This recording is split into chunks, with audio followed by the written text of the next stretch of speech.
Ladies and gentlemen, welcome back to Dallas Live, and I am your host, Dr. RC. The number to call is 469-307-1642. We are talking to James Goi. He has written the best-selling book, How to Attract Money Using Mind Power, and he has also a number of books in the pipeline. This particular book is available at Amazon.com and also at the local bookstores. James, welcome back to our last segment, and we have been talking about various ideas from your book. Now I want to ask you about environment. You know, I was reading your book today, and you said that you got to keep your environment clean. So I just started picking up all the stuff, all over the mess that I have around me in my office, in my home. So is that what you're talking about, or is it more to it? Okay, and which one were you looking at? Environment. The this is the chapter number environment. What is the chapter? Chapter number. Okay, yeah, tell me Your the chap. your surroundings. Let's see. Chapter number environment is number 12, page 47. Okay, let's see, page 47. Oh, environment. Okay, Environment, yes. right. Well, the thing is that this is a very interesting subject because from the way we think, we actually create our own environment. I mean, we are by how we think, our thoughts and feelings and images, we will be drawn to certain environments and we will create a certain environment around us. And our environment is simply, to keep it real simple, just those things we see and hear and smell, but it's supposed to basically see and hear on a regular basis. So this is in the inside of our house, our car, where we work. These are all elements of our environment. And so when we learn that we are creating our environment and being drawn into this environment and attracted to it by how we think, by basically our inner environment, then we can start to change our inner environment, our thoughts basically, and everything else leads off from that. And so then we can start to watch as the environment around us changes to come more in line with how we are now thinking. And Okay, here's, so what you are saying is if your outer environment is cluttered, then the mind is going to be cluttered and you can't get anything done properly. Is that correct? yes, because it is actually a reflection. If you are in a cluttered environment, then that really shows that your thinking is cluttered. Here's a very interesting thing is that it actually works both ways. So if we start thinking more organized or less cluttered and more streamlined, then our environment will start to reflect that. We will be driven and motivated to do things to make it so, but it'll also morph and materialize of its own volition. Things will happen that will make our environment become more like our thoughts. But here's the thing: is it also works the other way around. If we're in a cluttered environment and we start to think more clearly, less cluttered, then we will start to see the clutter clear up in our homes. But if we start to clean up the clutter in our homes and get rid of the things we're not using, and it goes right in with organization, which is chapter 13. We start to organize our environment. Then by the act of doing that, our thoughts will naturally start to become less cluttered and more organized. So we can work with this situation from two angles. One is we work with our thoughts, and then that makes our outer environment start to get more streamlined, organized, less cluttered. But we can also work with our outer environment and clean up and organize things and all of that and get rid of the clutter, and that will help our inner environment or our thoughts. So it works both ways, but really mind power is all about, if you think about it, mind power is really all about organization in that it's organizing our thoughts. And the way we think and the organization of our thoughts will be reflected in the organization of our environment. And again, it works both ways, and so it's a very important factor. And there's a great quote I love from the beginning of the organization chapter from Florence Scovel Shinn from The Game of Life and How to Play It, first published in 1925. And she said, "If you wish to be rich, you must be orderly. All men with great wealth are orderly, and order is heaven's first law."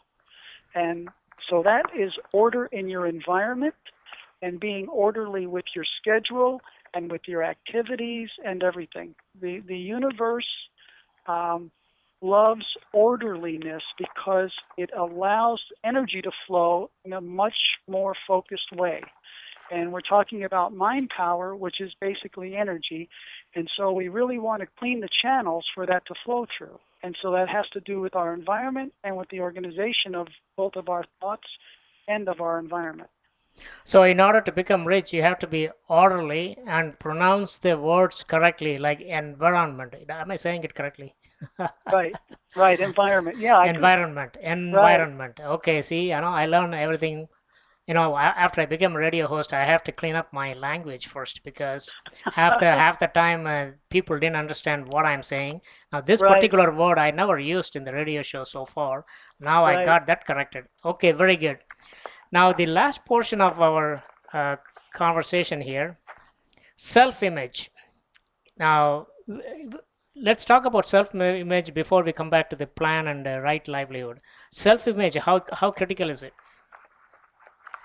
Okay, well, self-image is very important because we will always tend to be attracted to and to attract situations that are in line with our self-image because our self-image, when you think about it, is really belief. It's our belief about ourselves, and also it's expectancy. It's our expectations about ourselves of what is possible for us. And one really great quote that I start this chapter with, John K. Williams from The Wisdom of Your Subconscious Mind, 1964, and he said, your present situation, be it one of prosperity or poverty, of sickness and health, of self-confidence and social acceptance, or frustration and failure, is an exact reflection of your self-image. So when we think about self-image, we want to understand that it is belief. It just happens to be belief about ourselves. And it is expectancy. It's what we expect out of ourselves, or what we expect is possible for ourselves. And so we will always tend to act and to stay within our comfortable self-image of what we believe we deserve, and our abilities will even be moderated by what we think we are capable of. And Maxwell Maltz said it very well in Psycho-Cybernetics, published in 1960, and he said, the self-image sets the boundaries of individual accomplishment. And that was also a groundbreaking book. But again, the self-image sets the boundaries of individual accomplishment. So when we raise our self-image, when we improve our self-image, when we increase what we think we are capable of, what we think we deserve, and what we think is possible for us, then we actually make it so. Because our abilities and our activities, our behavior will all start to come in line with the new self-image, with the new beliefs. And the amazing thing, that's pretty standard. If we change our subconscious and conscious beliefs about ourselves, then we will act in accordance with that. But an amazing thing that people find is that other people start to treat you like what you're raising your self-image to be. So if you're making yourself be a more worthy, respected, and capable person, you'll notice that other people start treating you as if you were that, because it works both ways. And there's a great story. It's from the Florence Scovel Shinn's book, I believe, where the wife. It's a real short story. The wife had a terrible husband, and whatever he was doing or wouldn't do, wouldn't take out the garbage or anything. But when she got a hold of this principle, she realized that she was helping to make it so, because she was always telling all of her friends how terrible her husband was, and he won't do this and he won't do that or whatever. Well, when she got a hold of these principles, she changed that. And every time somebody asked her how her husband was or whatever, she would say, "Oh, he's so wonderful. He's really changed. He's just such a wonderful husband now." And in due time, he started to act in all the ways she said. So in the beginning, she was telling a fib, and he knew nothing about it, but his behavior started to change in line with it. That's how powerful, not even our own self-image, but that we hold of other people, like our children. If we don't expect much from them, then we probably won't get much from them. If we expect that they're capable and are going to do great in life, then they will tend to rise to those expectations of yours. Absolutely, I agree. Yes, if we can not only change our self-image, we can also change the self-image of people surrounding us. Yeah, I totally agree with that. Now, one of the critical factor in succeeding is to have a plan, correct? Now, you need, are we talking about a business plan? Or if you want to make money by conducting a business, you need to have a business plan. Is that correct? Or is it a plan that is much more beyond a business plan? Well, a business plan is a good example of a plan, but some people don't need a business plan per se because they're not trying to go into business. They're trying to get a certain type of a job, or they are trying to get into a certain school, or do whatever it is they're trying to accomplish. And there are things that no matter what we want to accomplish in life, there are certain steps to take, whether it's learning a certain thing, going to school, buying a business license, learning another language, if we want to travel extensively in some other country and do some kind of humanitarian work. So whatever we want to do in life, there are steps that we will have to take to lead us to that point. And so when we make a plan, we basically write down all of the steps that we can think of, and we won't know them all because a lot of it you learn as you go, because you don't know what you don't know until you're trying to, traverse that ground. And that's chapter 16 in the book, but it comes after chapter 15 on intuition. And so I tell people, the average person will weigh the pros and cons and strong points and weak points and come up with a plan based on purely conscious mind reasoning. But I teach people to get more in touch with their intuition, and this way they can be guided into certain avenues of activity. And then, based on that inspiration, that divine guidance, they can start to put together a plan of activities of what they will need to do. And then once you know kind of what you need to do, you'll never know it all before you start. That's why you just get started. But you do organize. When you take the steps that you know of and you put them in an order, in the most logical order to do them, then that qualifies as a plan, and that sets you on the road to accomplishment. Okay. All right, very good. Now, I want to conclude this by asking you about the last chapter, radiate financial increase. In your book, you have written that help others get money for their own projects, and in other words, you are expanding the availability of money to everybody around you. So, tell me a little bit more about this to our audience. Right. Well, we all are energy, basically. We have an aura, science knows this. We emit frequencies. Some people, when we're around them, we feel great. We feel like we can do anything. And then other people, when we're around them, our energy drops and we feel pessimistic and fearful. And that's because we're being affected by their energy.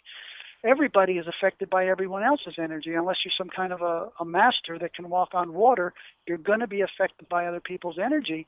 And so what I teach people to do is you're trying to attract financial increase to yourself, and therefore you want to radiate that out. You want to be a vibrant energy center of positivity, of possibility, of abundance. When people talk to you of negative, fearful, lack thoughts, you replace those and you give them back positive, hopeful thoughts. Okay. And we can give, if you're a homeless person on the street and you feel moved to give them money, that's radiating positive increase and financial increase. You can do it through your words. You can do it through your actions. You can simply do it through your thoughts and your feelings towards people. But where there's lack and fear and, all of these negative things having to do with money and abundance, you want to be a resource for people to be emboldened and enlivened and picked up in their energy so that they can see what's possible and so that they can come to expect more from themselves and believe that they deserve more and that they can have more. So in all of these ways, thoughts, feelings and actions and how we speak to people, what we say to them, we can raise their vibration. We can radiate financial increase, which will help other people get what they would like to have, and which in turn helps us get it too, of course, because that's how the universe works. It's reciprocal. But when we're in this mindset, we're not thinking about ourselves at all. We're trying to give and to raise people up and to radiate financial increase for the sheer joy of helping other people in this way. Absolutely, I totally agree with that. When you help others, it always comes around. What goes around comes around. A positive thing, when it goes around, it comes back.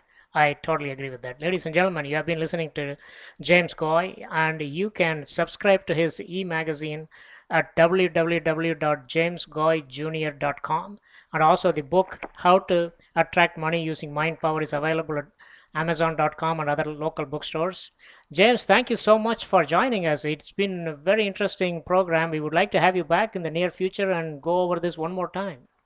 Thank you very much, and I would love to be back anytime you would like. I'd love to come on. I really enjoyed talking to you. All right, very good. I would have a lot more pointed questions when you come back next time, James. Great, I'll be ready for you. All right, excellent. I'll look forward to it. All right, thank you. Ladies and gentlemen, the number to call is 469-307-1642 for the next program tomorrow. We have a very interesting program. This will be a totally different subject matter, and we will discuss this when we come back. And you are listening to Dallas Live. I am your host, Dr. RC. We'll be right back.